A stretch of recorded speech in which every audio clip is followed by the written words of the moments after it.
갈망에 대한 진리를 나누고 있습니다. 하나님이 우리 안에 주신, 우리의 영혼 안에 주신 이 갈망, 목마름, 참 사모함, 또 이렇게 이런 목마름은 우리로 하여금 우리의 영이 하나님을 향하도록 꼭 나침반에 거기 항상 참 N극을 바라보듯이 우리의 영혼이 향방을 잃지 아니하고 주님께로 향하도록 하나님이 우리에게 주신 참 귀한 하나님의 선물이 있다면 그게 바로 목마름입니다. 자, 그런데 하나님께서 이 잘 살아보고 싶은 나 기왕 사는 거 이 한 번의 일생, 남의 인생도 아니고 내 인생인데 살고 난 다음에 후회 막급하고 왜 이렇게 살았나, 참 미쳤구나, 이렇게 되면 이거 어디 보상받을 데도 없고 인생 자체가 실패인 거죠.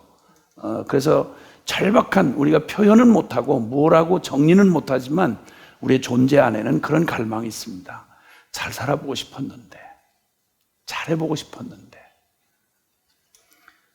돌아보면 늘 후회와 그리고 안타까움이 남아있고, 한 해를 맞이할 때마다 결심을 하고 올해는 잘해야지, 나 진짜 후회 없이 한번 해봐야지, 이런 생각을 끊임없이 세월이 가고 나이를 먹어도 점점 더 그 갈망이 더 간절해지는 것을 볼 수 있습니다.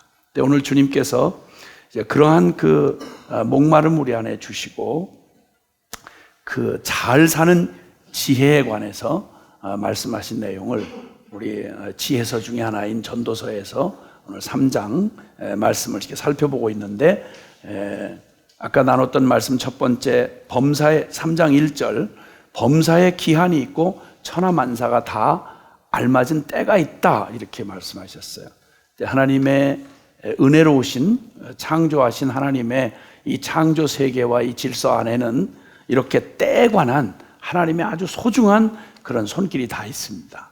향방 없이 뒤죽박죽, 예측 불가능, 이게 아니고 하나님은 이 천지를 움직이시는 아주 하나님의 선하신 성품 안에서 나온 그런 것이 축복이 있는데, 그 모든 범사를 기한을 정해 놓으셨고 그 기한이 천하만사가 다 그 목적에 따라 알맞은 때를 주님이 정해 놓으셨다, 이렇게 말씀을 했습니다. 그래서 이 목적이 있고 유한하고 그러기에 때에 맞게 살고 때에 맞는 행동을 해야 하는 이러한 필요를 가지고 있는 우리에게 삼가 주의해서 세월을 아껴라, 이 사실을 안다면, 이 지혜를 깨달았다면 주의해서 이때가 어느 때인지를 분별하고 이게 떠날 때인지 머물 때인지 놓을 때인지 잡을 때인지 분별해서 그 세월을 근신하고 깨어서 흥청망청 되는 대로, 감각 끌리는 대로 자신을 방림하는 것처럼 무서운 일이 없습니다.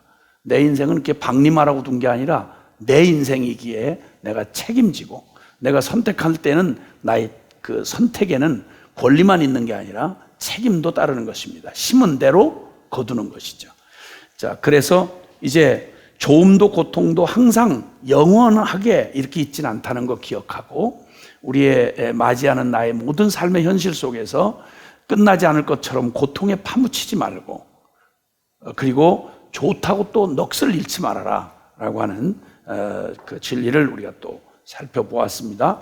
크게 두 번째는 전도서 3장 11절에 있는 말씀을 아까 이제 나누고 있었는데요. 다시 한번 11절을 한번 같이 보겠습니다.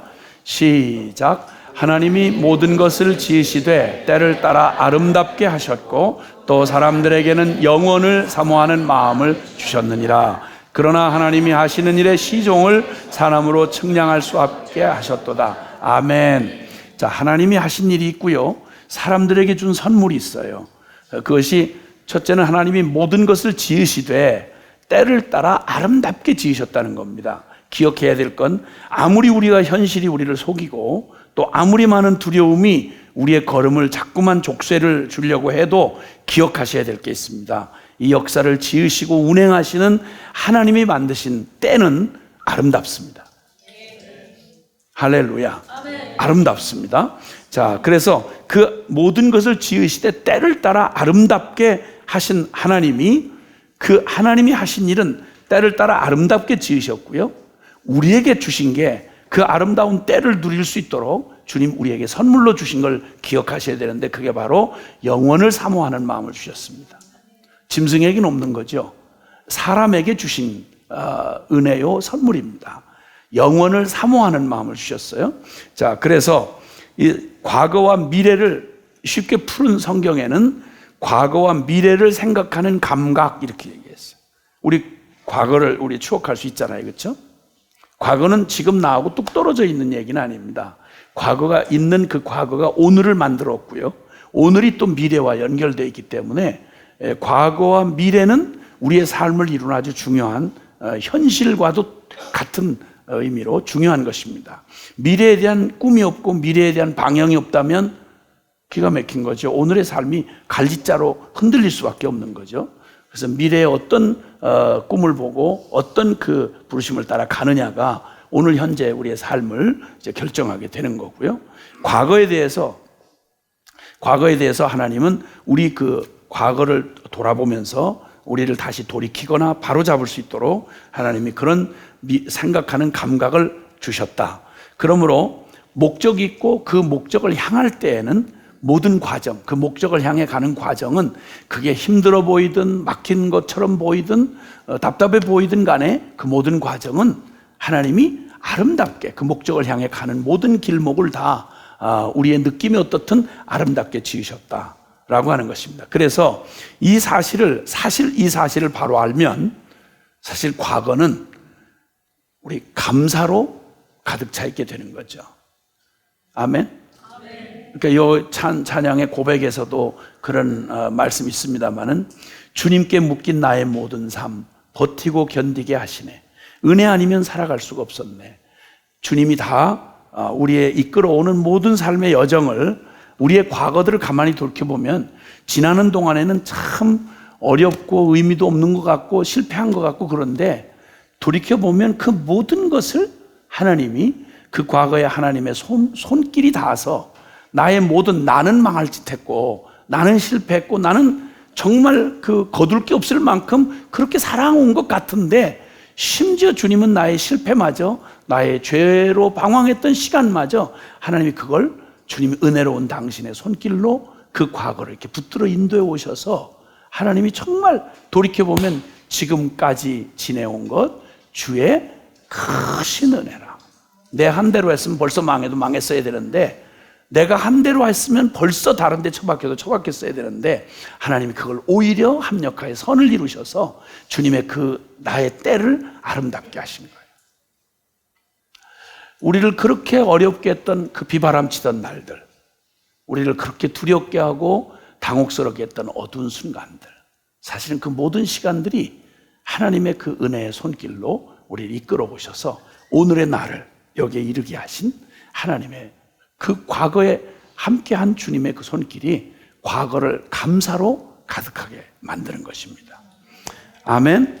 이 진리를 아는 사람들, 하나님이 모든 걸 때를 따라 아름답게 지으셨다, 이것과 그리고 우리에게는 사람에게는 영원을 사모하는 마음을 주셔서 과거와 미래를 생각하는 감각을 주셔서 그 과거를 이렇게 아름다운 감사로 이렇게 맞이할 받을 수 있고, 그리고 미래는 하나님이 주시는 우리 앞이 보이지 않고 참 어디로 가야 될지 잘 모르고 두려움이 있지만 그러나 그것은 염려나 두려움이 아니라 이 사실, 이 진리를 아는 사람에게 미래는 소망으로 가득 찬 미래인 것입니다.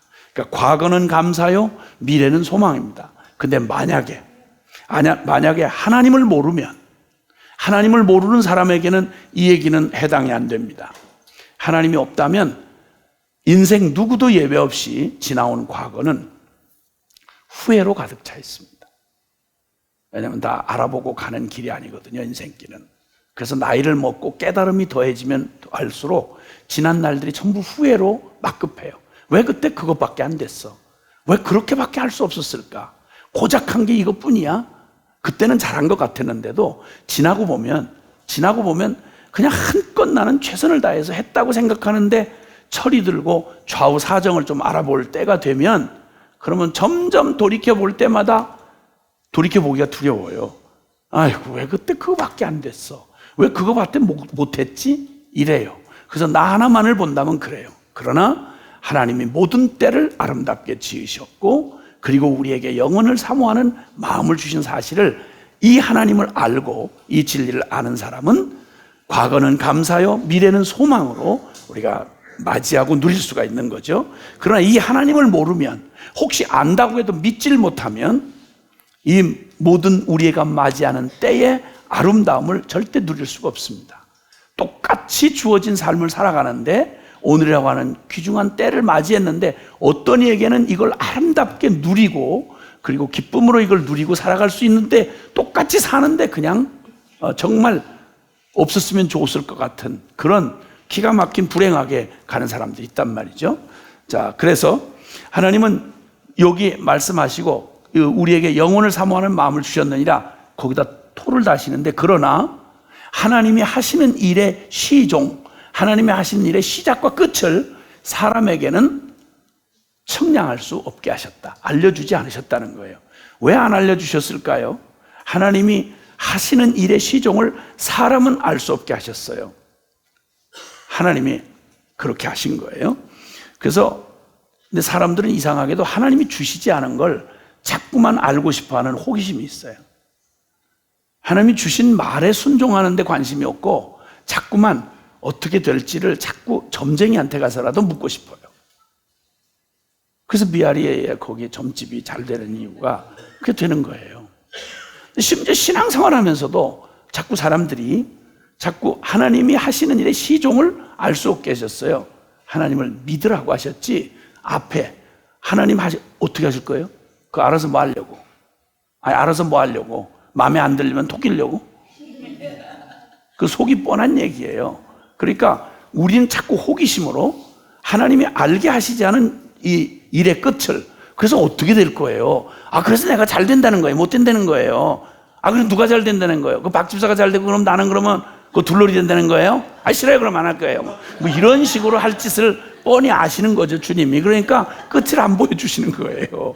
이 속물 같은 인생한테 끝을 보여주면 별의별 일이 일어날 거라고요. 그렇죠?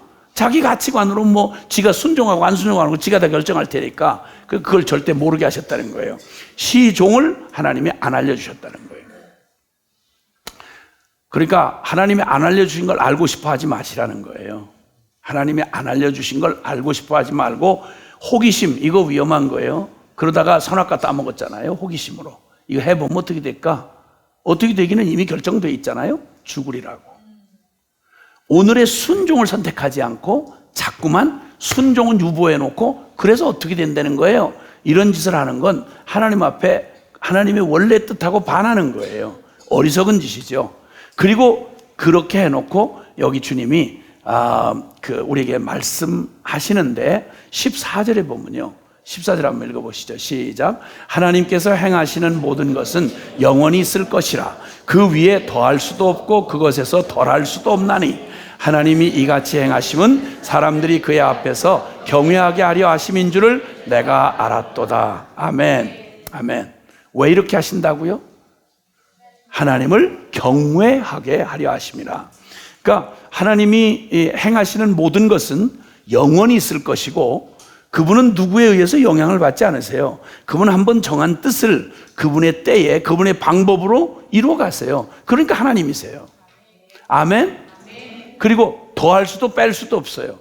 만약 악한 자들이 득세를 해가지고 하나님을 부인하고 뭐 난리를 치고 그 하나님 하신 일을 회방하려고 온 유엔이 다 합쳐서 온 인류가 70억이 다 난리를 친다고 해도 주님 절대 그것 때문에 고민하시거나 당황해 하시거나 그런 거 없어요. 그런 거 없어요. 기억하셔야 될 건, 우리의 좁은 소견으로 어떡하나, 지금 저 악인이 저 득세를 하고 이번에 그냥 뭐 잡았네, 큰일 났네, 여러분 속상한 건 사실이지만 이게 결론이 돼서는 안 되는 거예요. 아멘. 누가 됐느냐, 이거 중요하지 않아요. 하나님 손 안에 있다는 걸 더 중요한 사실을 기억해야 돼요. 여기 14절이 말씀하는 대로 하나님이 행하시는 모든 것, 그게 뭐죠? 역사를 그분은 창조하셨을 뿐만 아니라 역사를 후에 심판하실 분이고요. 지금 이 역사의 지금 이 시간을 주님이 분명 통치하고 다스리신다는 게 성경 전체가 주장하는 바예요. 아멘. 하나님은 역사의 주권자이세요. 그분이 이 역사의 주인이 되시고 진정한 왕이세요. 우리가 신앙 고백하는 대로 만왕의 왕이시며 만주의 주님이시다, 이 말은 예배당 안에서 우리끼리 하는 그냥 종교 용어가 아니에요. 종교 용어가 아니고 주님은 정말 모든 왕들 중에 왕이세요. 트럼프보다, 문재인보다 주님은 왕이세요. 할렐루야. 청와대에서 무슨 일을 해도, 그리고 백악관에서 무슨 일을 해도 그 모든 일이 이 역사를 결정 못 지어요. 이걸 믿어야 돼요. 기분 나빠도 믿으셔야 되고 속이 상하셔도 믿으셔야 돼요. 왜냐하면 그렇게 될 수밖에 없으니까. 더하거나 뺄 수가 없어요. 문제는 거기서 하나님이 이같이 행하심은 사람들로 하여금 그의 앞에서 경외하게 하려 하심인 줄을 내가 알았도다. 이 모든 상황 속에서 눈에 보이는 상황은 속이 상하고 꼭 악이 의를, 진리를 이기는 것 같은 이 기가 막힌 상황, 그리고 모든 하나님의 꼭 그 정의가 짓밟히는 것 같은 상황이 우리에게 낙심되게 하고 어렵게 하지만, 이게 그냥 좀 더 큰 규모로 말하면 그렇지만 우리의 개인적인 삶에서도 이런 일들에 많이 혼란을 겪고 좌절을 하고 마음에 속이 상하고 그래서 믿음조차 흔들릴 때가 있잖아요. 이때 기억해야 할 것은 주님이 끝을 보이시지 않았어요. 그가 완전히 이겼다고 결론 안 내리셨어요. 아멘? 네, 악이 결국 궁극적으로 이겼다 이렇게 말하신 적 없어요. 성경이 분명히 말하는 건 반드시 정의가 승리하시는 거예요. 하나님의 뜻이 이 땅에 이루어지는 거예요. 그러니까 우리는 주기도문 할 때 계속해서 놓치지 않고 주님이 가르쳐 주신 기도가 바로 그거예요. 하늘에 계신 우리 아버지, 하늘에 계시다는 말은 그냥 스카이 이거 얘기하는 거 아니잖아요. 가장 높은 곳, 지존하신 곳, 아멘. 거기에 계신 우리의 아버지세요. 그분이 이 역사를 주님이 다스리시는 걸 우리가 믿기에 주님의 이름이 거룩히 여김을 받으시고 하나님이요 만왕의 왕이요 만주의 주로서 주님 최고의 경배를 받으셔야 합니다. 지금 모든 순간과 역사 속에서 당신은 여전히 왕이시며 당신은 주님이십니다. 할렐루야. 그리고 주님, 그 당신의 나라가 이 땅에 임하시고 뜻이 하늘에서 이루어진 것 같이 땅에서도 이 현실 역사 속에서 이루어지이다. 이걸 우리에게 기도하라고 그러셨어요. 기도한다는 말은 그렇게 응답하시겠다는 말이고요. 그래서 주님이 하나님을 경외하도록, 우리가 하나님을 두려워하도록 그렇게 하게 하셨어요. 역사에 존재했던 히틀러, 무솔리니, 또 징기스칸, 나폴레옹, 수많은 독재자들, 세상을 다 집어삼킬 것처럼 득세를 했던 모태똥이, 스탈린이, 놀랍게도 어떤 신문에 한번 보니까 기가 막히게도요, 그들이 온 세상에 기고만장해서 하나님 노릇을 하려고 하고 세계 정복을 꿈꿨어요. 항상 어떤 때는 로마의 황제 같은 경우는 지가 신이라고 그랬고 천황도 지가 신이라고 그랬으니까 자기가 신이라고 한 게 아니라 일본 사람들이 이렇게 만들어준 거죠. 근데 놀라운 건, 재밌는 건 그 신문의 기자가 그걸 정리를 했는데 기가 막힌 건 그들이 만약 독재자가 10년만 더 살았더라면 하는 부제를 붙여놓고 그리고 이걸 얘기를 했더라고요. 10년만 더 했더라면 진짜 역사에 난리 날 뻔했어요. 근데 결정적인 순간에 그 마지막 발광을 하는 때면 정확하게 숨을 거둬버리셨어요. 스탈린이라고 콧구멍이 4개 있는 건 아니잖아요. 너 조금 지나치구나. 오늘 밤에 그냥 목을 비틀고 이럴 필요도 없어요. 너 숨만 좀 거두자. 죽었다고 할 때 숨 거뒀다고 그러잖아요. 인생 다 해봤자 숨이에요. 한 모금 숨에 매달려 있는 거예요. 교만할 게 어디 있겠어요? 누가 교만하겠어요? 하나님이 잠잠하고 계시니까 하나님이 어디 출장 간 줄 알지만 주님께서 정확한 때에 그 사람은 기가 막히게 탄복을 하면서 기사를 썼더라고요. 정확하게 그들이 도관 없는 짓을 해서 역사의 현저하게 무언가를 하려고 하는 큰 무언가를 앞뒀을 때 정확하게 숨을 데려갔다는 거예요. 모든 독재자들이 그랬어요. 김일성이 그렇게 갔고 김정일이 그렇게 갔어요. 김정은이라고 다를 건 없잖아요. 친척이세요? 아니 어떻게 왜 갑자기 그렇게 뭐 아닌 것처럼 그러세요? 아니 뭐 다 진리잖아요. 뭐 다를 거 없잖아요. 그렇잖아요. 예, 맞는 얘기죠. 그래서 하나님의 하시는 일의 시종을 사람이 알 수 없게 하셨어요. 왜? 경외하게 하려고. 자, 그러니까 그렇게 여기 보면 12절, 그래서 이 진리를 아는 이 지혜로운 사람은 12절에 시작, 사람들이 사는 동안에 기뻐하며 선을 행하는 것보다 더 나은 것이 없는 줄을 내가 알았고. 아멘. 아멘.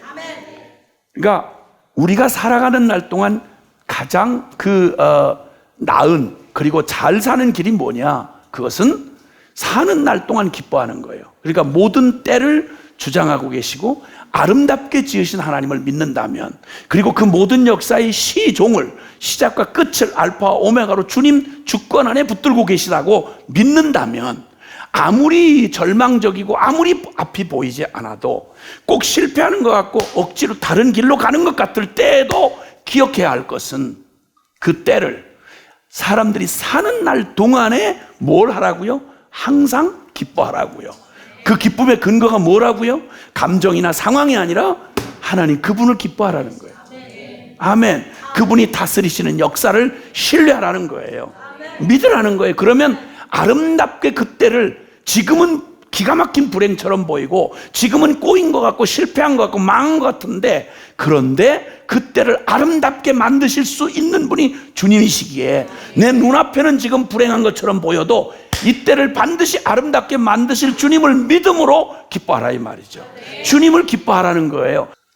하나님의 하시는 일이 영원하고 그 시종을 사람이 알 수 없게 하신 목적이 바로 뭐냐면, 인간은 유한해요. 그리고 하나님의 피조물이에요. 그러니까 우리가 뭐 믿고 안 믿고 선택할 여지가 없어요. 사실은 가장 지혜로운 것은 살아계신 하나님을 온전히 믿고 그분을 경외함으로, 그분이 정의의 하나님이시고 진리 하나님이시고 그분의 말씀은 영원히 성취된다는 걸 믿는다면 우리는 타협할 수 있는 여지가 없이 가장 지혜로운 건 진리를 결론 삼는 것입니다. 아멘. 아멘. 그래서 가장 더 나은 것이 없는 잘 사는 삶의 지혜를 우리가 구했는데, 사람이 사는 동안에 기뻐하며 선을 행하는 것, 누구나 이러고 싶죠. 근데 그럴 수 없었던 이유가 바로 뭐냐면 다른 거 아니에요. 그 없었던 이유가 바로 이 지혜를 못 가진 거예요. 때에 대한 지혜를 갖지 못했고, 이 때를 주관하고 계시는 살아계신 하나님을 믿는다고 말하면서도 실제 믿지를 못했고, 혹은 몰라서, 우리 모두가 원하지만 이런 인생을 살고 싶어 하죠. 모든 때를 기뻐하며 그리고 선을 행하고, 그릇된 것 가지 아니하고 부정한 것 가지 아니하고 선을 행할 수 있는 것, 누가 이루고 싶지 않은 사람이 있겠어요? 그러나 이럴 수 있는 길은 딱 하나예요.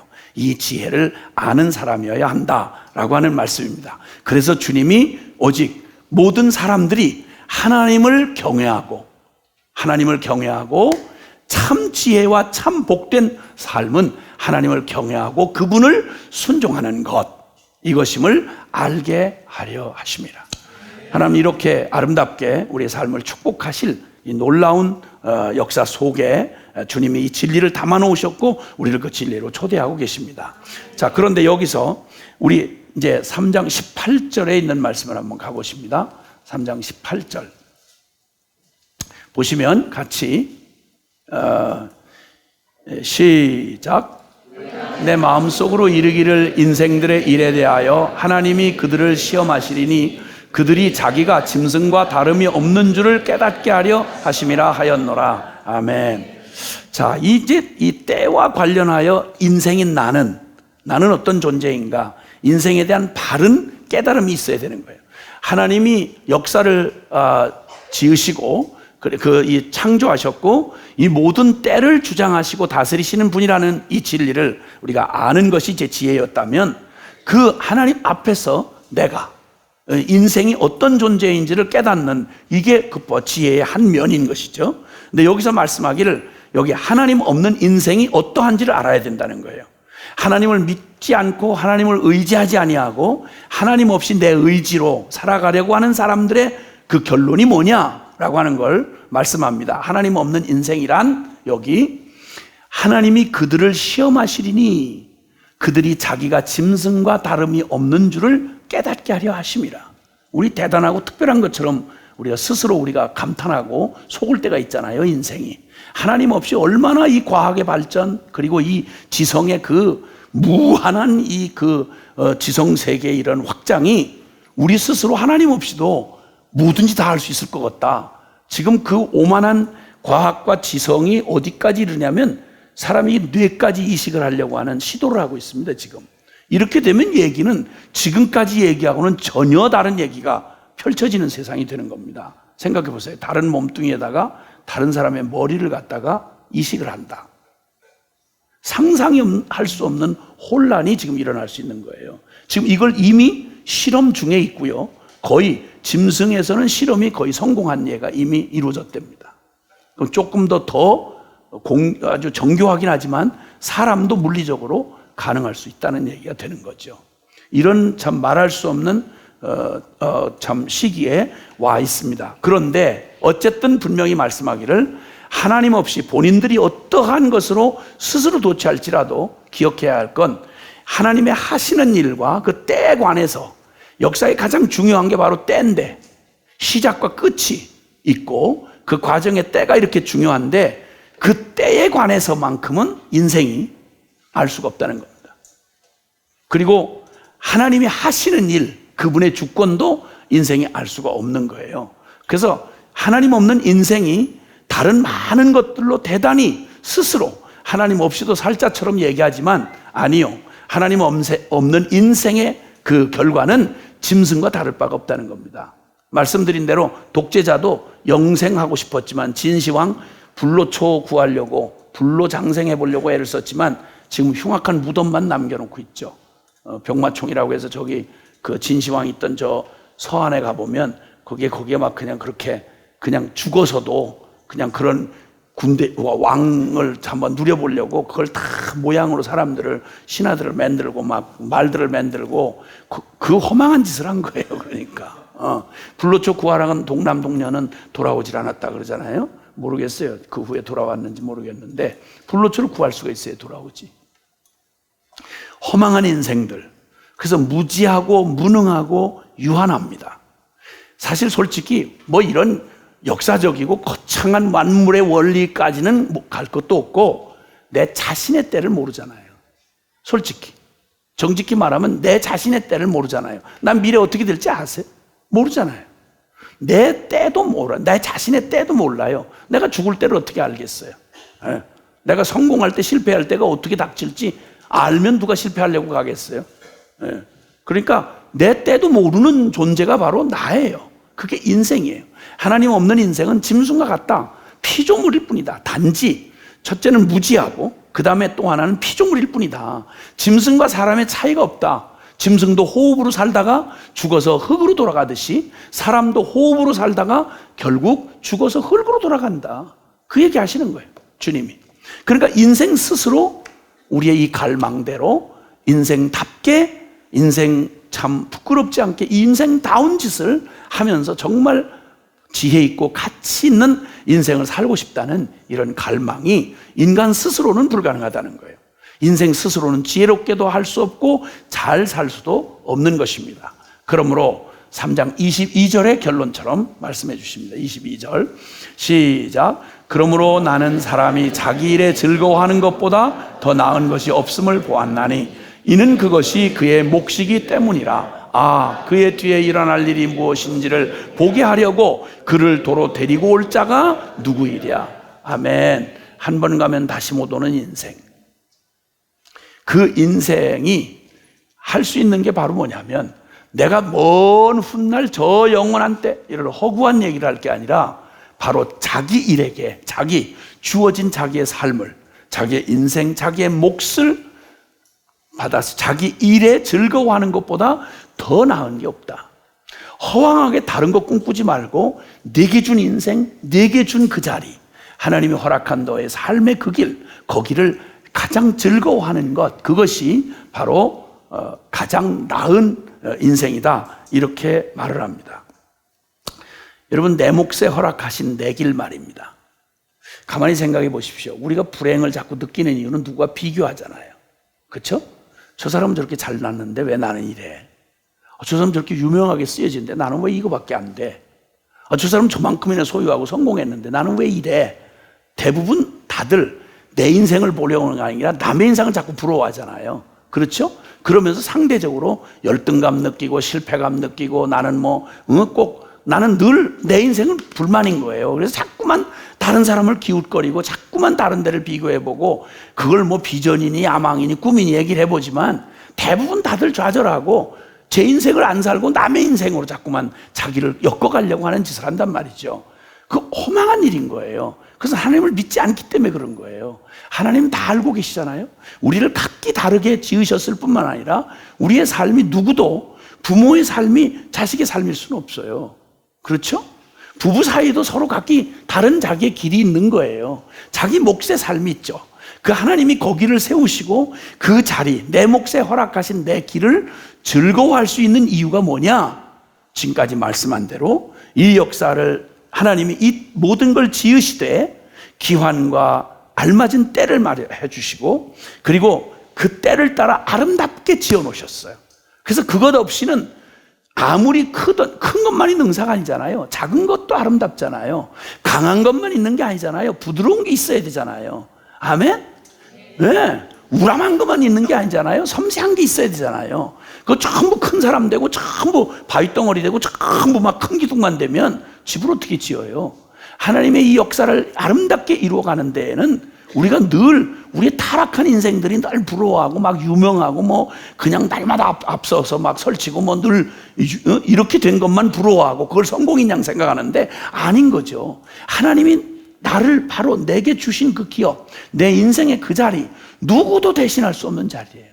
가장 보이지 않는 곳을 정말 아름답게 하셨잖아요. 우리 몸만 해도 외적으로 보이는 기관만이 아니라 이 연약한 기관들을 더욱 소중하게 하셔서 더 아름답게 보호받도록 우리 심장도 그렇고 간장도 그렇고 내장이 다 그렇잖아요. 외모로 번듯한 건 외모에 번듯한 것으로 이미 그걸 누리고 소중한 모양은 없지만 그 기능이 너무 소중한 몸의 지체들은 생명과 같이 그렇게 소중한 위치를 주셨잖아요. 하나님이 우리의 모든 삶, 이 땅의 역사를 이루어 가시는 하나님에게는 더 소중하고 덜 소중한 게 없이 모든 걸 다 그때에 바로 그 사람, 그 몫의 삶을 주셨어요. 그걸 아름답게 하신 거죠. 그래서 자기의 삶에 주님이 허락하신 내 삶을 즐거워하는 이 사람이 인생을 가장 바르게 사는 사람이다. 이렇게 말씀을 했어요. 우리 믿음의 사람들 한번 히브리서 11장에 보면 믿음의 사람들에 대한 얘기가 나와 있잖아요. 그분들 다 달라요. 우리가 지금 보니까 결론을 보니까 아름답지 에녹 같은 삶만 한번 보시라고요. 에녹. 그 시대 사람들이 다 그냥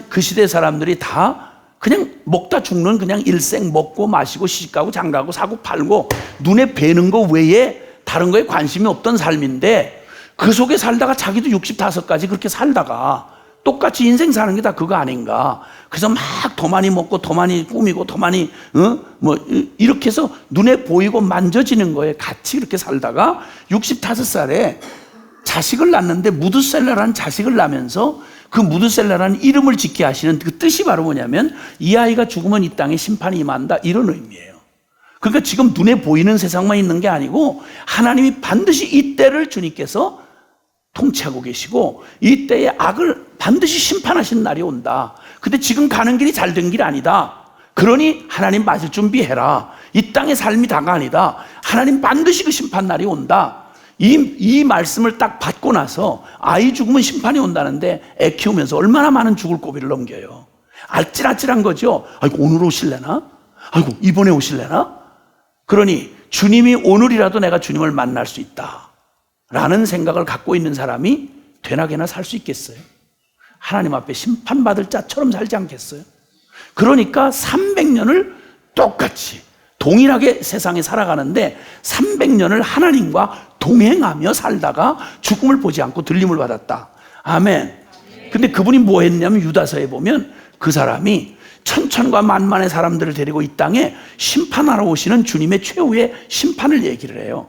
최후의 심판을 얘기하시는데 그가 평생 한 게 뭐냐면 사람들이 다 킥킥대고 심판받을 때까지, 그가 무드셀라 죽던 해가 노아의 600세 되던 해예요. 홍수가 나던 때는 말이죠. 하나님 심판이 임할 때였어요. 그러니까 그때까지 인기 하나도 없이 그 모든 사람이 싹쓸이를 할 때까지 홀로 듣지도 않고 믿지도 않는 말을 홀로 이 말을 외치면서 살았어요. 그게 어떻게 아름답게 보이겠어요? 세상이 제일 어리석어 보이잖아요. 지금 우리가 만약에 주님 언제 오실지 모르는데 주님 다시 오신다는 그날의 소망을 가지고 다들 모든 사람이 보편타당하게 걸어가는 삶을 다 따라서 그냥 다 똑같은 대학 가고 똑같이 취직하고 똑같이 십장가 가고 그냥 영적인 거 좋은 말씀인데 지금 바빠요, 곤란해요, 꼭 그런 식으로 믿어야 되나요? 꼭 그렇게 살아야 됩니까? 이러고 다들 하는 교회조차 그러는데, 내가 만약에 진짜 말 그대로 주님 오시는 게 실제고, 그리고 어떻게 살아야 되는 진리가 분명한데 이 복음편에 서서 왕따를 당하더라도, 어리석어 보여도, 취직 걱정이 돼도, 그리고 눈에 보이는 어떤 염려보다 더 분명한 게 살아계신 주님에 대한 이 진리를 붙들고 이 땅의 마지막 희망처럼, 구명선처럼 주님과 함께 동행하며 복음과 함께 운명을 같이 하고 좁은 문으로 좁은 길로 행하라는 주님의 말씀에 뚜벅뚜벅 걸어서 세상과 반대되는 길을 걸어가는 것, 이게 어떻게 아름답게 보이겠어요? 믿음 없다면 어떻게 아름답게 보이겠어? 얼마나 어리석어 보이고, 얼마나 꼴통같이 보이고, 너무 독단적이고, 꼭 그런 식으로 꼭 믿어야 되냐고 이럴 거 아니겠어요? 그렇잖아요. 그런 생각 하셨죠? 꼭 뭐 저런 식으로 꼭 살아야 되나? 뭐 헤브론에서 꼭 이런 식으로 살아야 돼? 뭐 이것만 다 학교야? 뭐 이런 생각 하셨을 거예요. 안 하셨으면 다행이지만. 바로 그 사람들이었다고요. 에녹이 그렇게 살았어요. 근데 그의 모든 때가 그 믿음으로, 그 외롭고 그렇게도 비아냥거리고 홀로 걷는 것 같은 그 시간들, 그리고 주님이 세상 가운데 두실 때 세상에서 죄인들이 당하는 모든 일들을 주님의 백성이 같이 겪게 하세요. 같이 병도 앓고 같이 어려움도 당하고요, 같이 폭풍에 쓸려 나가기도 하고요. 그래요. 뭐야, 특별하게 사는데 특별한 보호가 없이 이게 뭐야, 이렇게 말할 수 있는 그 어려운 시간들을 지나는데, 여러분 그 모든 시간들 다 기뻐서만 간 게 아니죠. 꼭 실패같이 보이는 때도 있었고 억지로 그냥 참아내는 것 같은 시간들, 근데 지나놓고 보니까 얼마나 아름다운 삶이었어요. 주님이 하늘의 별과 같이 빛나는, 궁창의 별과 같이 빛나는 영원한 삶으로 축복해 주신 사람들, 그 히브리서 11장이 말해준 믿음의 사람들이에요. 할렐루야. 오늘 똑같이 우린 역사의 현장에 우리 서 있어요. 참 지혜롭고 주님 앞에 영원히 가치 있고 지혜 있는 삶을 살고 싶은 우리에게 주님이 말씀하세요. 너 네 몫에 허락하신 그 길, 너가 믿음으로 선택하고 네 몫으로 걸어갈 내 길, 주님이 내게 주신 그 길을 즐거워하는 것보다 더 나은 게 없다. 아멘. 그건 믿음으로 이 지혜, 때를 아는 지혜, 그리고 이 주님을 믿는 사람만 이렇게 살 수 있어요. 말은 평범해 보이는데 이건 독특한 삶이에요. 누구도 그냥 갈 수 없는 길, 믿음으로만 갈 수 있는 길이에요. 그 길에 들어서셨다면 기뻐하시고 즐거워하세요. 아멘. 잠깐 흔들리고 잠깐 외로웠다, 혹시 나만 이러는 거 아닌가, 이런 생각이 들었다면 기억하세요. 주님이 그 길 기억하고 계세요. 그리고 모든 시종을 붙잡고 계신 주님이 너 잘했어, 네가 바른 길이야, 주님이 축복해 주시고 우리의 모든 때를 아름답게 해주실 그 주님을 찬양합니다. 그리고 그 주님께서 이제 주님이 말씀하신 그대로 사람이 자기 일에 즐거워하는 것보다 더 나은 것이 없음을 보았나니 참 복되고 잘가는 지혜로운 인생, 우리의 이 갈망을 채워주시는 하나님의 응답을 우리가 지금 보았습니다. 자, 그러고 나면 이제 우리 안에서 그 두 번째로 생각해 볼 또 하나의 갈망의 제 두 번째는 나의 존재의 갈망입니다. 나의 존재의 갈망. 하나님의 이렇게 완전하신 하나님이 역사를 주관하시고 하나님의 이 범사를 알맞게 또 그리고 그 아름답게 그렇게 지으신 주님에 대해서 우리가 알았다면 이제 우리가 더욱 이제 알고 싶은 한 가지 더 소망이 생깁니다. 그것은 나에 대한 겁니다. 나 자신에 대한 갈망이죠. 나는 누구인가? 존재의 갈망이죠. 내가 정말 이제 하나님의 이 완전하고 아름다운 이 초대 앞에 내가 이제 그 길을 걸어가야 할 내 인생 스스로는 지혜롭게나 바르게나 혹은 잘 살아가는 일 내 스스로는 불가능하다고 주님이 말씀하셨고, 나는 무지하고 무능하고 유한한 피조물인 것에 대해서 말씀하셨습니다. 자, 근데 우리 여기서 이제 한 가지, 이 놀라운 진리의 결론을 받고도 우리 안에는 여전히 그 갈등의 몫이 남아 있어요. 그게 뭐냐면 아는데 잘 안 된다 이거죠. 결론 뻔히 알겠는데 그리로 잘 발길이 옮겨지지 않는 거예요. 그래서 자꾸 결단을 유보하고 자꾸만 이 지혜로운 삶이라는 이 결론 앞에서 너무도 당연한 아멘이 되어지고, 그 하나님이 그러신 것에 대해서는 뭐 달리 여지가 없겠는데 그 앞에 선 내가 이게 참 어떤 때는 몰라서 미련하게 사는데 어떤 때는 알고도 그렇게 사라지지 않는 것 때문에 고민하고 갈등하는 내가 있단 말입니다. 그런데 이제 그냥 볼 때 주님이 말씀한 대로 우리 하나님 없는 우리 인생만을 놓고 보면 꼭 나무의 포도나무에서 가지가 잘라진 가지처럼 하나님의 형상으로 지음받았다는 말은 하나님에 의해서 전적으로 하나님의 의존돼 있을 때, 주님의 모든 공급을 받을 때 하나님의 형상으로 살아갈 수 있는데, 하나님 없이 나를 딱 생각해 놓고 보면 인생 아무리 똑똑하고 만물의 영장이라 뭐 별을 소리를 다 하지만 역시 무지하고 무능하고 그리고 정말 유한할 수밖에 없는 피조물에 불과합니다. 그냥 이렇게만 놔도 사실은 좀 그런데, 더 비극은, 인생인 나를 조금 더 들여다보면 더 비극은 무지하고 무능하고 유한한 바보인데요, 그냥 바보가 아니고 죄 짓는 바보라는 거예요. 그냥 바보만도 참 안타까운 일인데 죄 짓는 바보라는 게 이게 더 끔찍한 현실인 겁니다. 죄송하지만 따라합시다. 바보는 바보인데 죄 짓는 바보다. 네, 누가? 네가 그러면 안 돼요. 내가 그래야 돼. 내가. 응? 내가. 응? 자, 그러다 보니까 존재적인 목마름이 있습니다. 우리 안에는, 우리 인간 내면 안에는 존재적인 목마름이 있는데, 나에 대한 존재적인 목마름이 있는데, 첫 번째는 내가 모를 때에는, 뭐 하나님도 모르고 진리도 모를 때에는 몰라서 본능적인 욕망이 채워지지 않는 갈증이 있어요. 하나님도 모르고 영혼도 모를 때에는 그냥 그런 대로 나름대로 나중에 망할지라도 나 지금이라도 그냥 만족하냐? 그럴 수 없다는 거예요. 이 본능적인 욕망이 채워지지 않는 갈증이 있어요. 그러니까 태어나면서, 사람으로 태어나고 나면 누구든 본능적으로 행복해지고 싶은 갈망이 있죠. 목마름이 있죠. 그렇죠? 행복해지고 싶지 않으세요? 행복해지고 싶으시죠?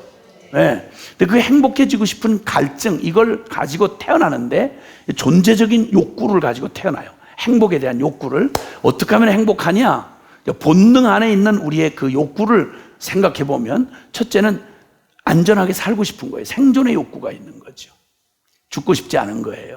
어떻게든지 살아남아야 돼요.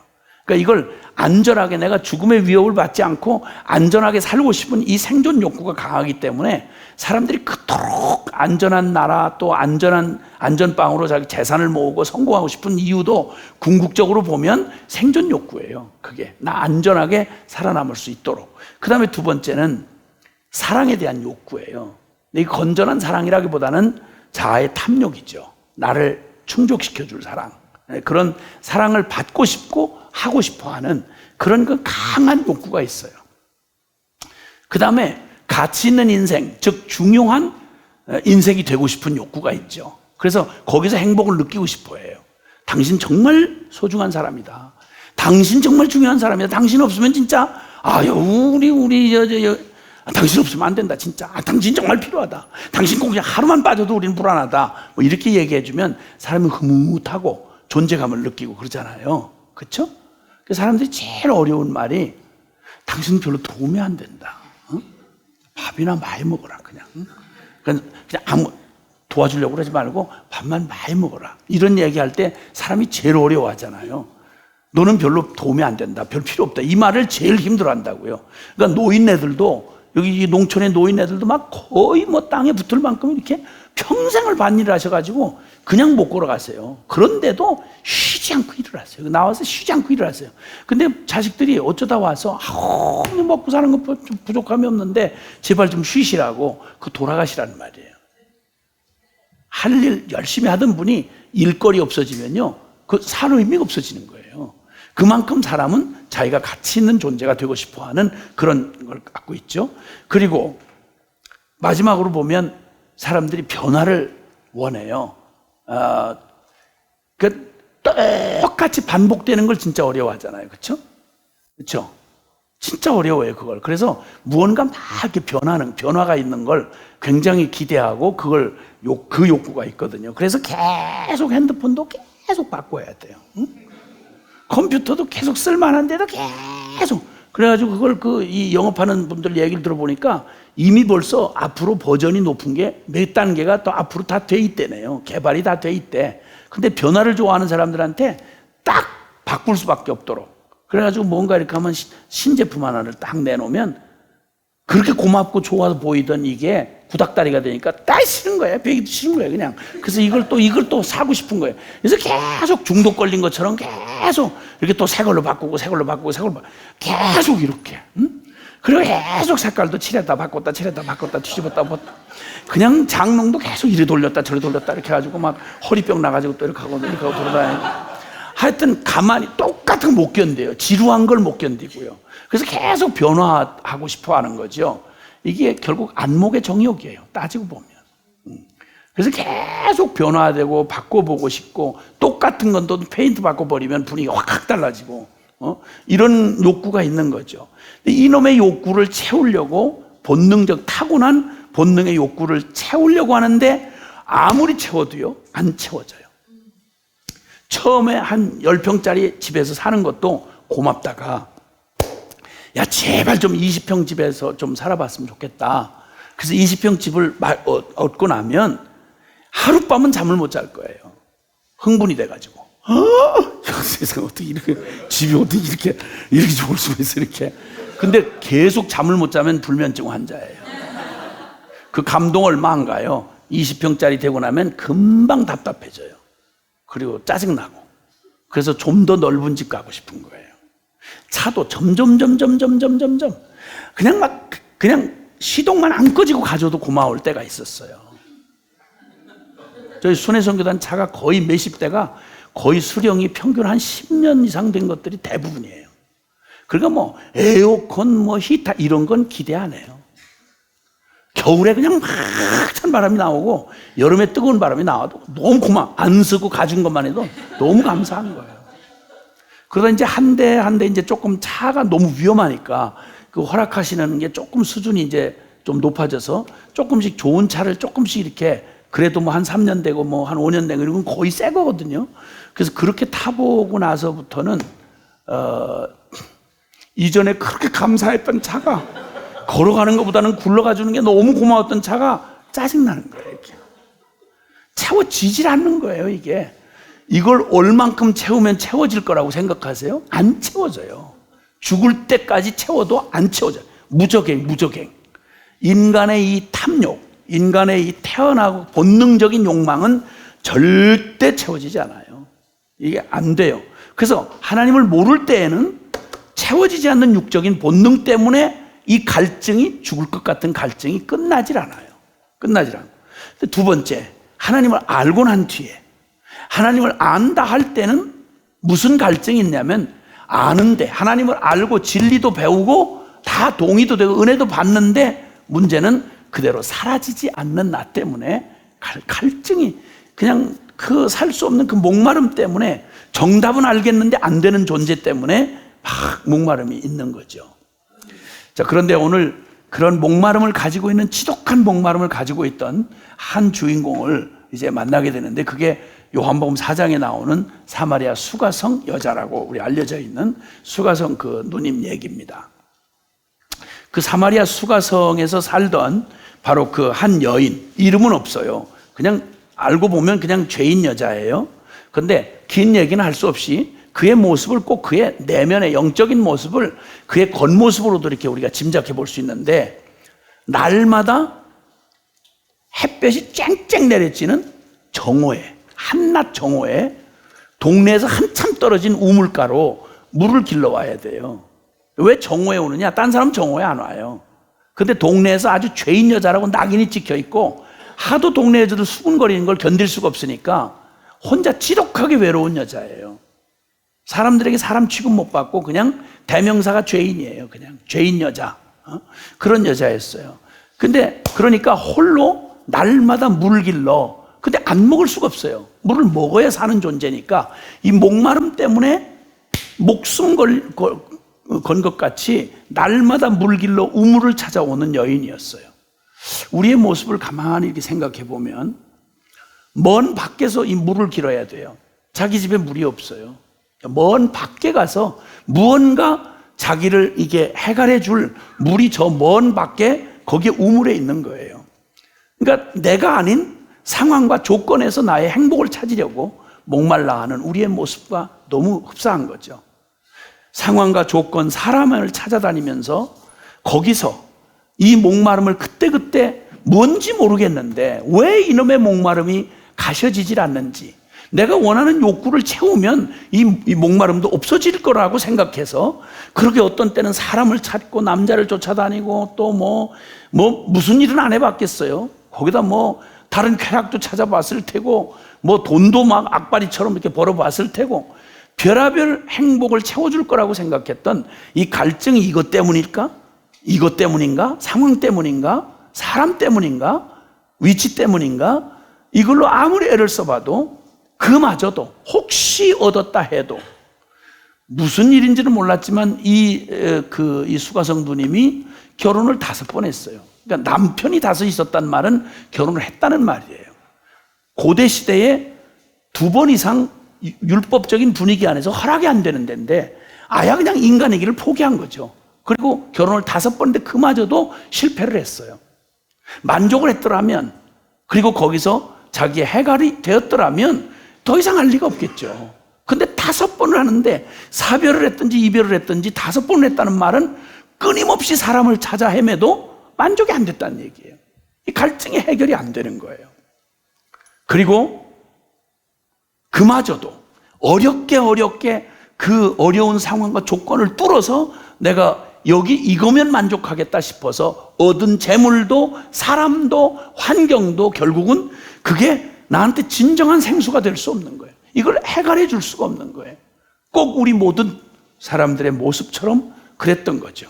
이거 해답 안 되는 줄 알지만 운명이라 생각하고 그냥 그런 삶을 그냥 반복해가면서 살아가고 있는 한 여자의 삶에 주님이 사마리아 우물가에서, 수가성 우물가에서 주님이 이 여인을 만나면서 이 여인에게 말씀하는 거죠. 네가 네 목마른 이걸 채우려고, 해결하려고 이 물을 떨어온 죽음같이 어려운 시간을 그렇게 계속 비참한 마음에 갈등이 있지만 그래도 여기다 목줄을 달고 여기를 늘 왔다 갔다 하는 이 우물은 너에게 잠시 해결은 줄 수 있지만 네의 목마름을 해결해 줄 수 없어. 이 물을 먹는 자마다 다시 목마르려니와 내가 주는 물을 먹는 자는 영원히 목마르지 않는다. 그러니까 너의 문제는 지금 해결될 수 있는 생수를 못 만났다. 이거는 아무리 네가 애를 써도 이것 하다가 안 되면 이것 하고 이러면 내가 만족할 수 있을까? 그렇게 해보지만 너는 결코 그럴 수 없다. 이 기가 막힌 사마리아 수가성은 우리하고는 보편적인 삶에서는 훨씬 비극적인, 외형적으로는 비극적인데 본질적으로 말할 때 우리하고 아무런 차이 없어요. 이걸 이사야서 55장이 이 비슷한 상황을 우리에게 말해주고 있습니다. 한번 보시죠. 이사야서 54장. 이사야서 55장. 이사야서 55장.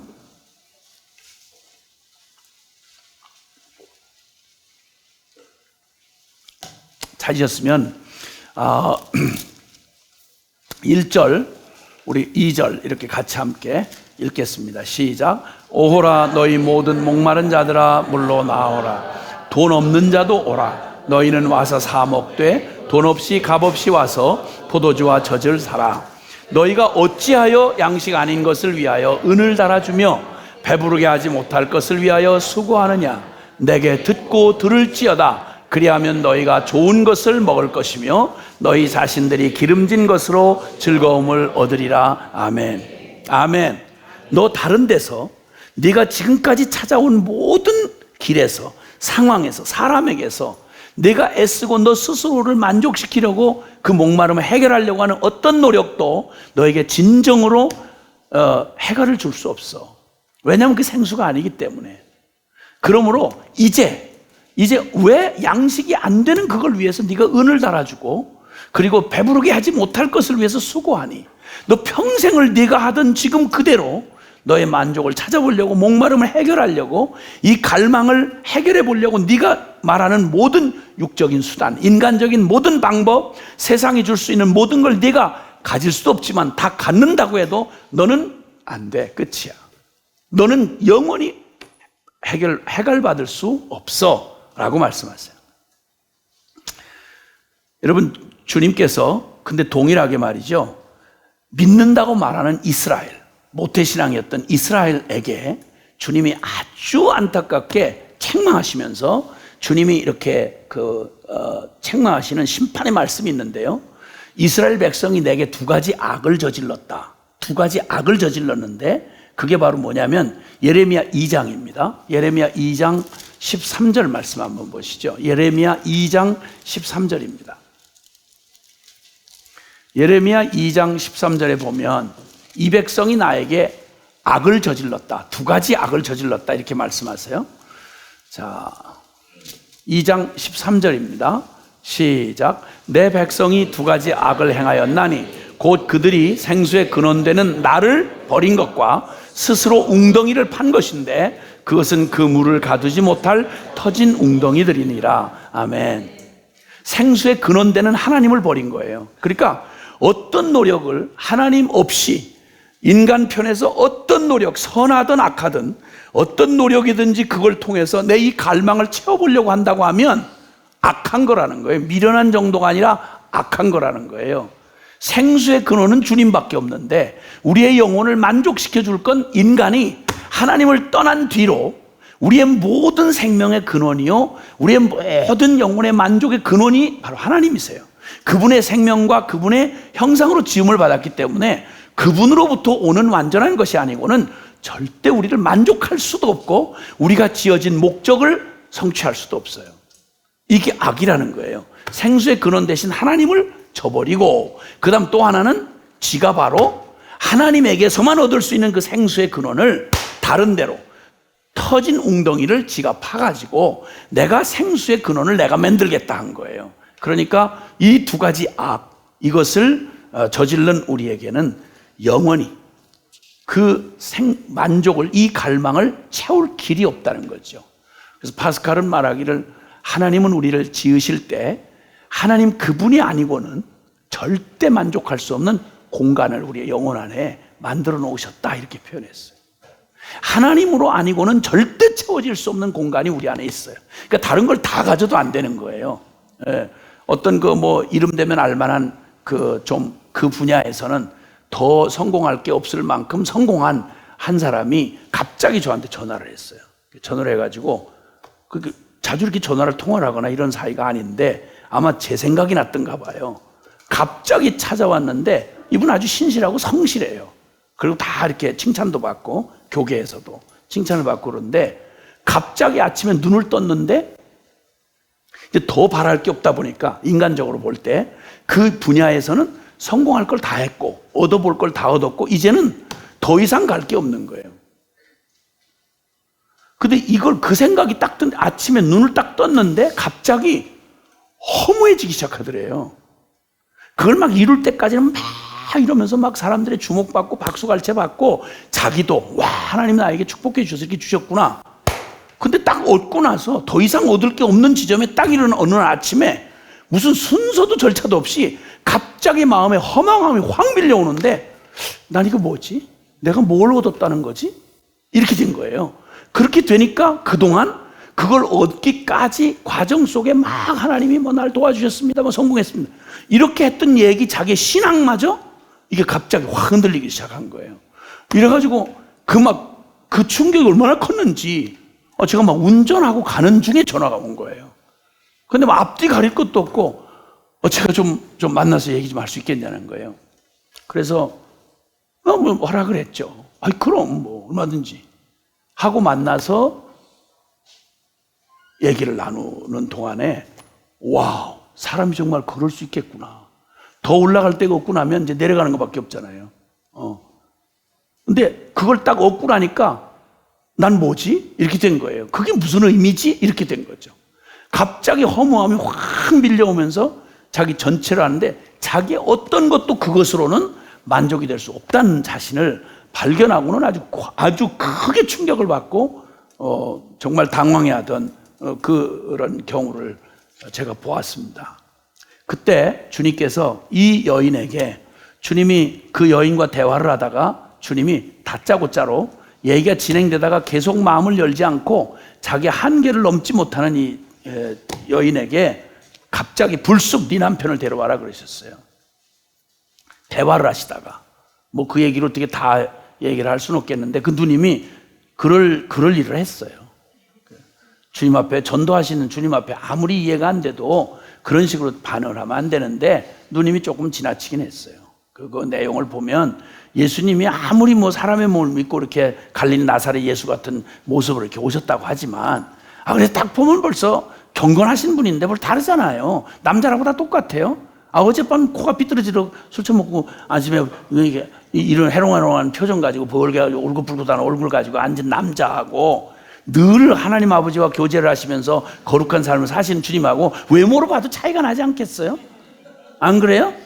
그런데 뭐 예수님이 가서 하도 무관심하고 예수님만 곁도 안 주니까 우물가에 앉아 계시는데 그래서 사람 없는 거 취급하고 예수님을 거들떠도 안 보고 그냥 자기 두레박질 하니까 주님께서 그 물 좀 나 좀 줄 수 있겠냐 이렇게 물으니까 그럼 물을 남자가 고대 시대에 남자가 물을 달라고 얘기했으면 옛날 시대 같았으면 쳐다보고 맞춰다볼 수도 없어요. 그래가지고 그냥 물을 주던지 아니면 도망가든지 이랬을 텐데 워낙 이 누님은 뭐 남자 보기를 돌같이 하는 분이고 그러니까 뭐 그냥 보면 다 그냥 하는 남자인 거예요. 그러니까 이렇게 아래 이렇게 훑어보다가 내가 가만히 보아하니 유대인 남자로서 어찌하여 사마리아인 여자인 나에게 물을 달라나이까? 뭐 이러는 거예요. 말로 하자면 이게 무슨 말이냐면 벌건 대낮에 왜 찝쩍거리고 난리야? 뭐 이런 식이야. 얘기가 그런 식이에요. 분위기가. 뭐 이런 아무리 막 가도 이럴 수가 있겠냐고. 그 주님이 너무 안타까우셔서 여자요 존중해주는 말로 하신 거예요. 여자요 여사님 뭐 이런 말이죠. 여사님 여사님 내가 당신이 만약에 내가 누구인지를 알고 그리고 하나님이 여사님을 향해서 준비해 놓은 선물이 뭔지를 영적인 선물을 좀 알았더라면 내가 당신한테 물 달라고 이렇게 말 걸 때까지 기다릴 게 아니고 나를 알아봤더라면 당신이 엎드려가지고 나에게 청하였을 거고 내가 말 걸기 전 당신이 먼저 나한테 사정을 했을 거고 내가 당신에게 생수를 주었을 거다. 이렇게 이제 얘기를 했단 말이에요. 그러니까 그렇게 대할 일이 아니다 이렇게 얘기를 했단 말이에요.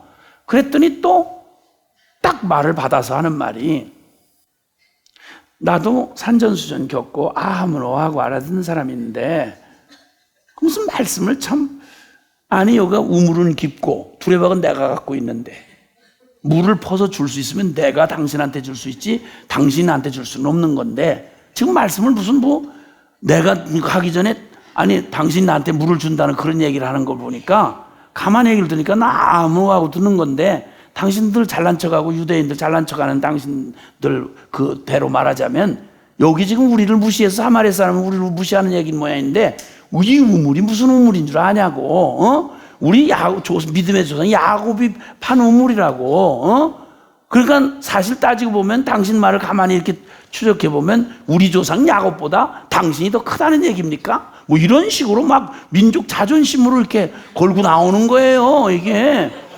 그래 주님이 또 너무 그래서 여자요 그 무슨 말인지는 알겠는데 당신들의 자존심으로 이렇게 자랑하는 야곱의 우물도 마시면 또 목마르지 않냐 또 목마르지 않냐. 그러니까 나는 지금 얘기를 마시면 또 목마른 그런 물 차원의 얘기를 하는 게 아니고 내가 말하는 얘기는 이 물을 먹으면 다시 목마른 육신을 적시는 물 아니냐. 근데 이 물을 먹는 자는 다시 목마르지만 내가 지금 준다는 물은 표현이 물이지 내가 주는 물을 먹는 자는 영원히 목마르지 아니하리라. 이렇게 얘기하면 아무리 우리가 은혜를 더디받는 우리라도 이 얘기가 지금 물 얘기가 아니고 이게 차원이 다른 영적인 얘기를 하시는구나 하는 건 다 짐작이 되시죠? 지금 느낌이 막 오시죠? 안 와요? 그러니 수가성 누님보다 더 흉악한 분들이야 이거는. 그렇게 영적으로 이렇게 의미를 얘기해 주셨는데 이 누님이 반응을 하는 게 아주 너무한 거예요. 해도 너무해. 이 사장님 보면 어머 이분 봐 너무 무서워. 어머 정말 아니 무슨 물이 한 번 짝 마시면 다시는 목마르지 않는 그런 물이 있냐고요. 아이고 그럼 만약 정이 그렇다면 나도 이거 물 길러 오는 거 넌덜머리 난다고 한번 줘봐요. 나도 한번 짝 마시고 다시는 안 오게 한번 줘봐요. 이렇게 나오는 거예요 이게. 그러니까 대화를 하자는 게 아니라 이게 아닌 거예요. 이쯤까지 가면 나도 전도를 거기까지는 못 해봤어요.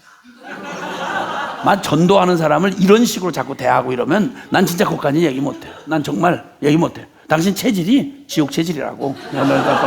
더는 얘기할 게 없을 것 같다고. 나 확실히 이제 체질 분석해주고 나는 그냥 갈판이지. 난 그렇게 못해요. 그런데 주님이 진짜 주님이시지. 주님이니까 정말 우리 같은 사람들이 여기 이렇게 앉아있는 거지. 저나 여러분이나 솔직히 우리가 더 시침이 딱 띄고 앉아 그렇지 우리가 본래부터 그렇게 다 잘 믿는 사람이고 기다렸다는 듯이 어머 예수님 왜 이제 오셨어요? 이렇게 하고 믿으신 분 계세요? 얼마나 속을 새기고 얼마나 배짱 부리고 그러다가 오늘까지 여기서 그렇게 뒤늦게 그나마라도 뭐 일찍 온 것처럼 이렇게 하고 앉아있어 그렇지 사실 우리가 얼마나 주님 앞에 그랬어요. 근데 주님이 그걸 포기하지 않으시고 주님이 끝내 얘기를 하시는데 그렇게 반응을 하고 나오니까 갑자기 대짜고짜로 네 남편 데려와라 이러신 거예요.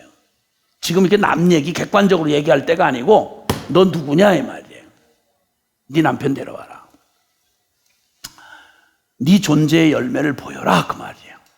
익숙한 표현으로 하자면 너 복음 앞에 서라 이 말이에요. 저 복음 다 하는데요. 나 다 훈련 받았는데요. 나 지금 선교사인데요. 아니 그 말 하지 말고 너 복음 앞에 서라 이 말이에요. 네 존재의 열매를 보여라 이 말이에요. 여러분 그때 더 할 것도 없이 긴 말 할 것 없이 이 여인의 가장 치명적인 얘기를 건드리신 거죠. 그랬더니 금방 난 남편 없습니다 이렇게 하고 딱 대답을 한 거예요. 오리발렘인 거죠. 근데 주님이 네 말이 옳도다. 너 원래 남편이 5 있었는데 지금 있는 남자 너 남의 남자잖아. 그러니까 네가 남편 없다는 거짓말이 진짜 말이 되었구나. 세상에 생전 처음 만나는 우물가에서 만난 유대 젊은이인 줄 알았는데 자기를 정확하게 꿰고 있는 거예요. 확실하게 꿰고 있는 거예요. 그냥 으악 하고 하나님 앞에 선 것 같으니까 이 누님이 뭐라고 어머 쪽집게로 소이다 이제 이렇게 나온 거예요. 얘기가 여기 표현에는 선지자로 소이다 그랬는데 다시 말하면 우리식으로 표현하면 쪽집게라 그런 말이에요. 그리고 얼마나 센지 우리 같으면 벌써 이 판 갔으면 그냥 확 엎어져가지고 난리도 아닌 거 그냥 거품 물고 넘어져가지고 죽든지 살든지 이렇게 하고 됐을 텐데 이쯤까지 갔는데도 쓰러지질 않고 어머 세네 이렇게 하고 다시 일어나가지고 근데 내가 한 가지 궁금한 게 있어요. 따져볼 게 있어요. 유대인들은 날마다 자기들은 예루살렘에서 예배를 드려야 된다고 우리는 여기서 이렇게 해야 된다고 그러는데 어떤 교파가 맞아요? 어떤 게 맞아요? 이러고 종교 논쟁을 가지고 또 나오는 거예요. 진짜 대단한 분이에요 이 누님이. 아니 성경에 예수님이 만난 사람 중에 이런 분 없어요. 예수님이 이렇게 고생하셨어요. 전도하면서 이 여자 하나 가지고 그냥 고생을 엄청 하신 거예요.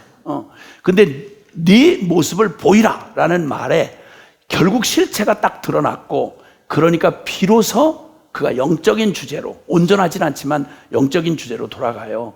그리고 나중에 금방 이미 꺾여졌죠.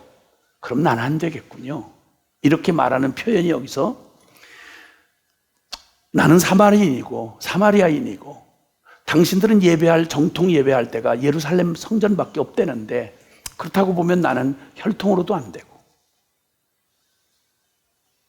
예배의식에 참석할 수도 없고 난 안 되겠네요.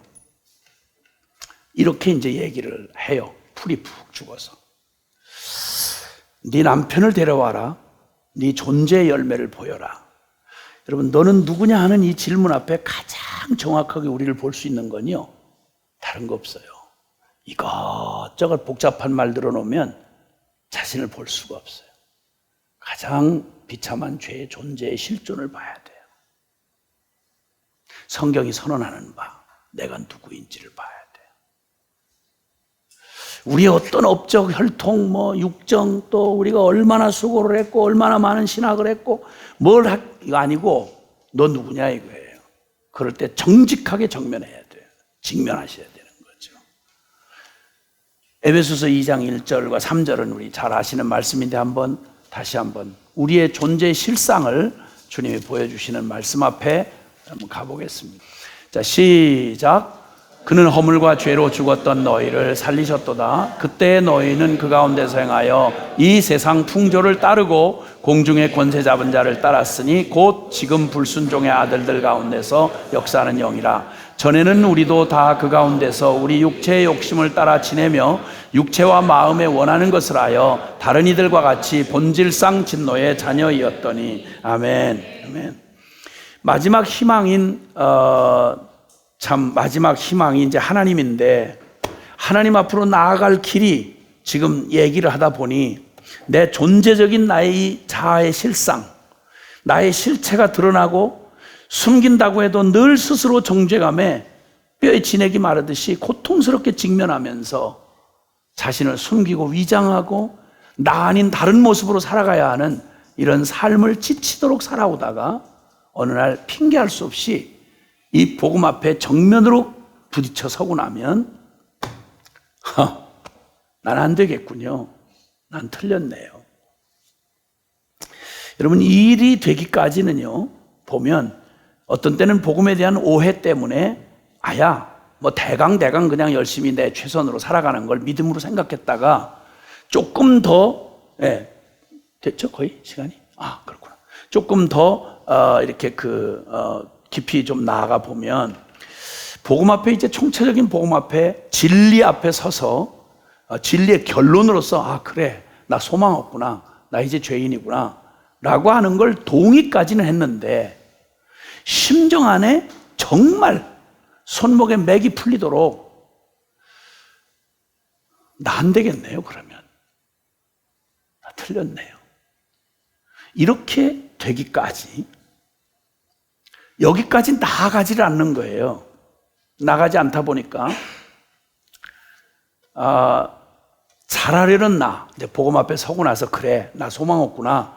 그리고는 그 다음에 나 변했어. 그 변한 나로서 한번 잘해봐야지 하는, 여전히 그 잘하려는 나, 그리고 한참 가다가 나 자신에게 실망했다는 얘기를 또 해요. 복음 앞에 산다고 하면서 엎치락뒤치락 이 얘기를 계속 반복하게 되는 이유 중에 하나는, 어떤 분은 자신의 경험을 이렇게 표현했더라고요. 예수께서 십자가에 죽으시고 장사 지낸 바 되었다가 라고 하는 부분을 이렇게 딱 잡더라고요. 자신에게 광야 같은 시간을 복음 앞에 선 다음에 이 복음 앞에 선 결론이 이게 그냥 자신에게 실제가 되기까지 자기를 장사 지낸 바 된 요 사흘, 요 기간을 자기 삶에게 주셨다. 그러면서 이분은 요걸 구분해서 얘기를 하더라고요. 십자가에 죽고 장사 지낸 바 되었다가 사흘 만에 다시 살아나서. 체험상으로 볼 때는 상당히 일리가 있는 말이더라고요. 여기까지 나가려고 하질 않는 거예요. 주님이 죽으시고 부활하시고 이렇게 금방 얘기를 안 하시고 대부분 보면 강조를 해요. 죽으시고 장사 지낸 바 되었다가 사흘 만에 다시 살아났다. 왜냐하면 이 부활을 안 받아들인 사람들이 별의별 부활을 부인하는 얘기들을 많이 했잖아요. 교회사 속에서도. 근데 우리가 믿음으로 받아들이는 이 주님의 죽음도, 나의 자아의 죽음도, 죽음이 장사 지내버리면, 장사 지내기 전까지는요, 3일장이나 5일장 이렇게 지내보면요, 제가 장례를 이래저래 꽤 지내본 사람이라 가족들 마음 안에요, 가족의 죽음을 받아들이기가 정말 어려워요. 그래서 자꾸만 말도 안 되는 미련이 자꾸 남아요. 혹시 하루 만에 살아났다는 얘기도 있는데, 어떤 분은 관에 넣으려고 하는 직전에 살아났다는 분도 있는데, 이러고 자꾸만 미련을, 이 죽음이라는 현실을 자꾸 부인하고 싶어하는 가족들의 이게 있어요. 그러니까 그게 확인될 때까지 병원에서도 완전한 사망 진단을 종합적으로 받아야 되고, 그 다음에 장례식 할 때 입관식 하려면 모든 가족이 마지막 한 사람, 외국에 있는 사람까지 와야 그래야 입관을 해요. 나중에 이런저런 말이 나올까 봐. 이게 참 민감한 얘기거든요. 우리의 이미 법적으로 이미 주님 앞에서 죽었고, 그리고 역사적 객관적 사실로도 우리의 옛 자아가 죽은 게 분명한데, 심정적으로 내 안에서 이 죽음을 온전히 더 이상 헷갈리거나 다시 여지를 두지 않을 만큼 내 이 처절한 나의 절망, 처절한 이 자아에 대한 죽음을 온전히 받아들여서 정말 안 되겠군요 라는 자리에까지 와야 되는데, 오늘 바로 우리 수가성 누님이 말이죠, 이런저런 종교적인 논쟁으로 가지고 와서, 그러면 유대인만 되고 나는 뭐 사마리아인은 안 되고 뭐 이런 얘기 서로 아니라고 그러는데, 이건 뭐예요? 이런 말로 묻다가 사실 그 심정 속에는 온전하게 하나님 앞에 나아갈 수 없다는 이 사마리아인에 가지고 있는 이런 절망과 그런 열등감이 있는 거죠. 이런 말을 하다가 주님이 꿈 같은 얘기를 하세요. 혈통도 아니다. 사마리아 이 산도 저 산도 아니고, 그리고 예루살렘 성전도 아니고, 신령과 진리로 예배할 때가 온다. 하나님은 영이시기 때문에 신령과 진리로 하나님을 찾는 예배하는 자들을 하나님이 찾으신다. 꿈 같은 얘기를 한 거예요. 이게 고대 2000년 전에 예수님 당시에 사마리아인과 유대인의 율법적이고 종교적인 그 가치관과 그 문화와 익숙한 그 터에서는 있을 수도 없는 파격적인 얘기예요. 굉장히 원론적인 얘기를 하신 거죠. 하나님이 영이셔. 사람의 손에 지은 전에 계실 수 없어. 그리고 궁극적으로는 그 모든 성전은 또 모양이고 그림자인데, 궁극적으로는 하나님은 온천지 하나님이시잖아. 성전에 계시는 하나님이 아시잖아. 그러니까 그분은 어디에 누구든지 혈통이든 뭐든 상관없이 신령과 진리로 하나님을 예배하는 자들을 하나님이 찾으시고 그들을 만나주신다. 그 예배를 받아주신다. 아마 예수님께서 처음으로 예배의 신비한 구약 성경 내내 상상할 수 없었던 얘기를 파격적인 선포를 하신 거예요. 이 천박한 여자 한 사람에게 가장 위대한 진리를 첫 번으로 선포하신 장면이 여기 나오는 거예요. 하나님에게는 사람이 하나냐 뭐 수백만이냐 이거 상관없고, 얼마나 높으냐 천하냐 아무 상관없어요. 우리 한 사람 한 사람을 주님은 우주 전체로 못 바꿀 가장 소중한 존재로 보시는 거예요. 그리고 그 진리를 얘기하시는데, 그때 그러니까 한숨을 푹 쉬면서 너무 꿈 같은 얘기를, 너무 원론 같은 얘기를 하시니까 사마리 수가성 누님이 뭐라고 그런 거 아니, 한숨을 푹 쉬면서 더 절망이 되는 거죠. 푹 쉬면서 나도 언젠가 메시아가 온다는 얘기는 듣고 알고 있어요. 그런 얘기는 참 우리 다시 주님 재림에 오신다는 말만큼이나 그때로서는 불가능한 얘기잖아요. 근데 메시아가 오신다고 하는 걸 나도 알고 있는데, 메시아나 오시면 그 일이 가능하겠죠. 결론이 여기서 그 사마리아 수가성 여자의 결론이 뭐냐면, 모든 얘기의 끝에 결론을 보니까 그리스도만이 해답이시군요. 메시아만 해답이군요. 이렇게 된 거예요. 주님, 이 차이를 좀 알아들으셨으면 좋겠어요. 우리가 언제쯤이면 이 결론에 도달할까요? 언제쯤이면? 나한테 실망했어요. 나는 안 돼요. 이 얘기는 언제 끝나나요? 이건 벌써 끝났은 얘기 아니에요? 근데 이 얘기가 사마리 수가성 누님이 뭐라고 그런 거 아니? 언젠간 메시아가 오실 거예요. 그가 오시면 우리에게 이걸 알려주시겠죠. 달리 말하면 메시아가 대답이군요. 그리스도가 결론이군요. 이 말이었어요. 그랬더니 주님이 그 얘기를 들으시고, 나다. 네가 말하는 메시아가 바로 나다. 여러분, 이 뒤에 믿을 수 있니 없니 이런 얘기 없었어요. 곧바로 물그릇을 두고 그냥 동네로 달려가서 내가 죄인인 걸 말해준, 내가 행한 일을 말해준 메시아를 만났다 이렇게 외쳐요. 근데 바로 전장 잘 비교해보세요. 바로 전장 3장에는 율법 최고의 사람 니고데모가 예수님 만나러 왔어요. 예수님의 얘기의 결론이 계속 뭐냐면, 너는 다시 태어나지 않으면 안 된다. 인간에게는 소망 없다. 거기서 해답을 찾는 한 목마름은 끝나지 않는다. 결론은 메시아다. 결론은 하나님의 메시아다. 이 얘기를 계속 하는데도 3장 내내 진행이 되는데 못 알아들어요.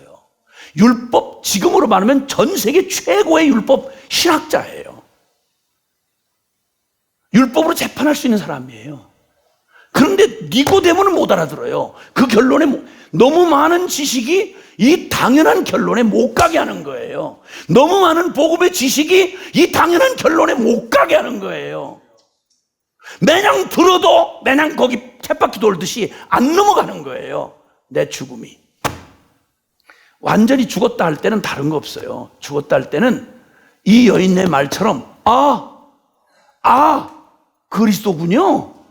메시아가 결론이군요. 이 말이에요. 아멘. 그 결론이 얼마나 마지막 결론이었는지는 그 다음 행동을 보면 알아요. 그거는 메시아 오시는 거 외에는 다른 길이 없네요 라고 말하니까 맞다. 네게 말하는 내가 메시아다. 그 다음에 더 길게 자식에 말할 게 없었어요. 곧바로 달려가서 내가 메시아를 만났다. 이래서 수가성 전체가 발칵 뒤집어졌잖아요. 그리고 나온 사람들이 그 말을 듣고 당신이 메시아임을 우리가 이제 압니다. 이러고 받아들였어요. 유대의 가장 뛰어난 율법 학자들, 서기관들, 바리새인들 누구도 못 알아듣는 얘기였어요. 근데 어떻게 이렇게 천한 여자가 성경 지식 잘 모르는 여자를 받아들이냐는 말이에요. 결론이 정확하게 난 거예요. 우리의 갈망이 끝나는 마지막 결론이 바로 여기에 있어요. 우리의 존재의 결론은 이제 딴 것도 뒤적거리고 찾고 가능성을 얘기할 겨를 없어요. 그리스도네요. 메시아가 결론이네요. 이렇게 되면 복음을 만나는 순간 그 다음에 모든 고민 끝이에요. 그리고 더 헷갈릴 이유가 없어요. 그리스도만이 결론이에요. 할렐루야. 기도하겠습니다. 우리 함께 가요.